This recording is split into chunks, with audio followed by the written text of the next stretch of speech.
ofiitti baay'ata guuteen guutuu biyyi lafa dhaqee badee jira miidhaginni isaas nafa haalaan ilaalu fonkoon naga'u jirabbi tamaa zimananamaa wantee nannabii qajeelfama kee bina abboomamaa. Ashama harka fuunee nageenya waaqayyoo akka jiraata lafa jirtan bisinii haa baay'atu jirtu fayyaa nagaa keessanii jira.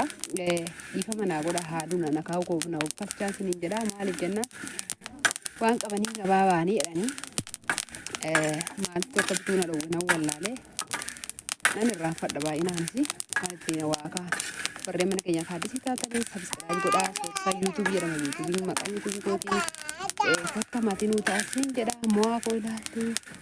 Mo'aan koo garbuu akkanatti nakaa jira. Moonaan koo as taphachaa jira. Qoy saruu kun harkaa kuffifta. Qoy gooftaa koo.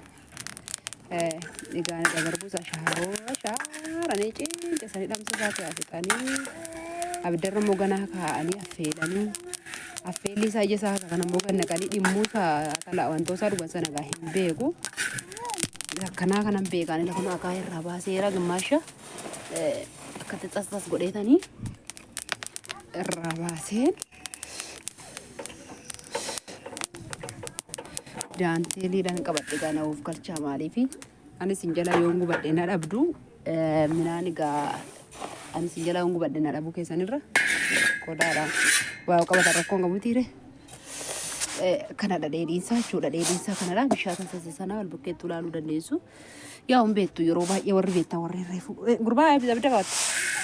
Kottu saruu abidda qabatta kottu gooftaa koo warri reefu mana keenya haaraa taatan yoo taatan malee baay'inaan hin beektu ergaan hojii koo warreen maatii kootiin hin beektu yookiis obboleewwan koo maatii isiniin hin jedhu obboleewwan koo taatan hin beektu isiniin jedha akkatti akaayetanii ergana akaayetee nan daasisa jechuudha erga qabbanaa dhaqeetanii ashaaroo irraan osoo hin taane bassoo irraan hin daaksisa maaliif ashaaroo miti waan ta'eef xasxasiidha waan ta'eef bassoo irraan hin daaksisa jechuudha kan warra mana huccuu bira geesse bassoo irraan naa daaku sana booda akkamitti akka hojjetamu akkuma fuula itti aanutti isinitti agarsiisa weera maan tuttuqin ishee akkasii isiniin jedha gaani kunuunsa ashaaranii ciicessanii qaqaa fakkeessanii goodaatti kana guggubanii wantoo godhan sana dhiifama naa godhaa yoo mana keessan dhufes naannaqina waan akka kanaa yoo mana koo dhuftanis immoo an akkanaa isinii hojjedha yoo mana keessan dhufe garuu na'uuf galcha akkas jechuu maa kana jettee jechuu dandeessu anan jedheef laphee nama tuqa inni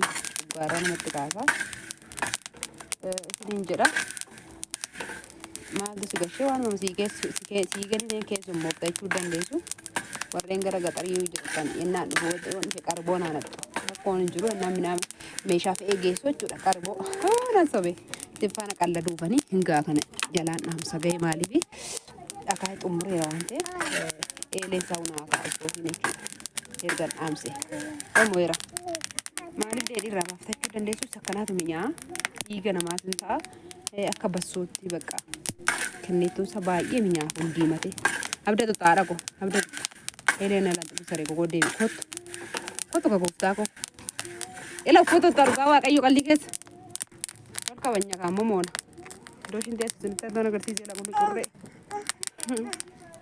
waggaa irraa yoona kana haraasii ishee alatti gateen gadi ba'ee akaa'e nama ji'a afuriiti ji'a sadiidha boomaal gannaan ji'a sadaffaa mitiidha nama ji'a sadiidha jechuudha waggaa har'aa yoona kana alatti nakaa'ee yaadattuu ta'e gibbiin keessatti galu sana warri gibbii mana jiranii achumaan taphachaa kataa jechaa alaa isaa kaa'aa manaammoo marqaan hojjete talbaa hojjete keessatti misaa innaa sana obbo Gaashee Toonfaan dhufu jenneeti jahan koo galadhee marqaa hojjechaa gaafsana talbaarraa akaayee kana akaa ture boodatti gaaficha waggaa ji'a sadaffaa isaati jechuudha mooneen koo waggaa kana har'a kun Yesuus ulfinni haa ta'u na bira jira na wajjin haasaa natti dubbata waggaa irraa fedha waaqayyo yoo ta'e maallaa godhamu jaankoo kaameraan manaa ta'a jechuudha irraan naqaladha soofii kun nagaa soofii koo qabbanaa barbaata booda hojjetadha egaan akkanaan beeka guyyaa baay'ee sirra hin bubbushu har'a bukeessee bor bishaan yoon itti naqe innuma sana hin daffaa gurbaa biddaan qabati yeroo daffu sana maalan godhare loomii burtukaana qarafaa maal itti godhe hin dhugamaa jechuudha Kan maga garbuu akka muko. Otoo manni sinciinco, otoo safarri sinciinco. Qoy moo'eera mana qortaree moona. Walaa kabanyu kaa. Akkanattan akka siniin jedha. Warreen hin beekne irraa barachuu hin dandeessu. Haqa kunoo kana. Maaliif sakkanaan jaaladha. Dhugaa dubbachuudhaaf inni sun laphee nama gubaa xaamiin saarree abiddaa beelmoo mookoo kun qabate xaamiin saallee hin mi'aawu. Moo'eeraa ko bannaata. Wayin sinitti agarsiisa qaamaan biraa immoo. Kun egaa hin qabbanaa. Yeroo qabbanaa hundaqee daaksisaa. Jechuudha kana booda qodaa qoraa fadhee itti hojjetadha. Isa akkuma jirutti sinitti agarsiisa. Viidiyoon ka paartii sadii sinitti ta'a maaliif ennaan akaayee kana tokko yeroo bukeessu 2 jiroon kenneetu isaa dhugamu 3 maaliif walitti hidhuu sana sadarsaa addaan kuteellee walitti hidhuu nan danda'an ture. Gizee 3 jechuudha waraabee addaan kutee hidhuu nan danda'an ture. Garuu iddoo tokkotti wantoota jedha silkiitu iddoo tokkotti maal jedha seetanii yookiin naa mul'isuu dida jechuudha. Kan naani kana dura birrii wayii qodaa bitee namaa geessee walitti hidheetanii gadhiifnaan birrii sana naan jaraan lakkaadhaa jedhu sagalee kee malee asin jirtu tani sirrii keessan jettanii mogor naan deeme jechuudha. Mimmii qoatilla mana keessa yeroo deeme sana jechuudha biimmi ati jirta waan ta'eef na argita. Akkasii siniin jedha amma wayi sinitti agarsiisa jechuudha kan bira. Iddoo biraatti immoo wayi sinitti agarsiisa akkuma siniin jedhee kunoo mul'u affeereen jira. Affeereen jira siniin jedha. Baga geessanii asumarraanii maal immoo kadhattee xinnoo maali affeeltee jettu hin barbaachisu baay'een namni nyaatu hin jiru baay'inaa waan ta'eef waan narmaaf jaarsa ishee banawoo ta'e malee siniin jedha. Kunoo maalirraa akkana affeeree sinitti ni hima baay'ee wanti jechuun barbaanne wooko zaruu taa'e. Bakkeetti immoo kun mixxaadha. Mixxaa kana xiqqoo ishee asitti godhachuudha. Maali mul'uun mixxaan bara yoo wajjin nyaatamee jechuu dandeessu. Egaa waan nama gargari gaa akkuma malli nama gargar ta'e. Isiniin jedhaa maqaa gooftaa Yesuus Kiristoosiin yaa Waaqayyo nu eebbisii amaanurraa hidhii. Ameen ameen ameen ameen ameen ameen jedhamoon ameen ameen ameen ameen ililili jedhe ililili jedhe baga siniin geeri qoysu guba saruu o'aadha.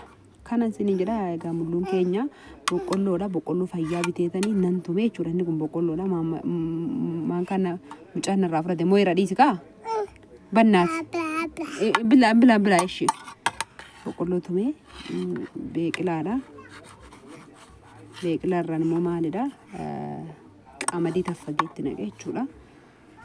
Waliin qabanne maaliif reefuun irraa fuudhe garbuu kana akaawutti gore reefuun irraa fuudhee garbuu kana kaa'ee innaa taa'ee qabbanaa jedhu nu wal qabate baay'ee bareeda. Qoqaama ilaala jechuudha. Akkasi gaamu waan koo qamadii boqqolloo bitee taffageetan boqqolloo beeqilaa barbaree immoo afaan namaa koo isuuf jechuudha. Gaabunni innaa dhugamu galgalan sinitti agarsiisaa waan nu wajjin turtaniif baay'ee galatooma isiniin jedha.